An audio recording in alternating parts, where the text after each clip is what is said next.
कराची के इलाके लसबेला में सिंध रेंजर्स की जानिब से गैर कानूनी हाइड्रेंट के खिलाफ बड़ी कार्रवाई अमल में लाई गई है, जबकि 5 मुलजिमान को भी हिरासत में ले लिया गया। ऑपरेशन में एंटी थेफ्ट सेल की टीम ने भी हिस्सा लिया है और इस हवाले से मजीद अहवाल जानते हैं मोहम्मद काशान से, जो इस वक्त गैर कानूनी वाटर हाइड्रेंट पर मौजूद हैं। जी काशान, आगाह कीजिएगा।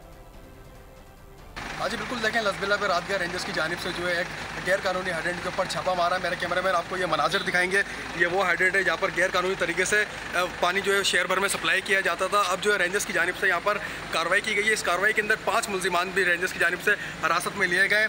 दूसरी जानिब आप देख सकते हैं कि एंटी थेफ्ट सेल की टीम भी इस कार्रवाई के अंदर मौजूद थी। अब जो है कार्रवाई करके यहाँ से रवाना हो रही है। रवाना होने के मनाजिर भी जो है कैमरामैन से गुजारिश करूँगा कि ये तमाम मनाजिर दिखाएं जिसके अंदर रेंजर्स की जानिब से कुछ हाइड्रेंट के अंदर इस्तेमाल होने वाले गैर कानूनी पाइप जो है वो भी रेंजर्स की जानिब से कब्जे में लिए गए थे। और दूसरी जानिब एक गाड़ी मौजूद है और जनरेटर भी इसके अंदर मौजूद है जो यहाँ पर चलाया जा रहा था। इसके अलावा दीगर एशिया भी यहाँ पर मौजूद है जिसको रेंजर्स ने अपने कब्जे में ले लिया। 5 मुलजिमान भी रेंजर्स ने हिरासत में लिए जिनको नामालूम जगह पर मुंतकिल कर दिया जाएगा। मज़ीद तफ्तीश जो है रेंजर्स की जानिब से की जाएगी।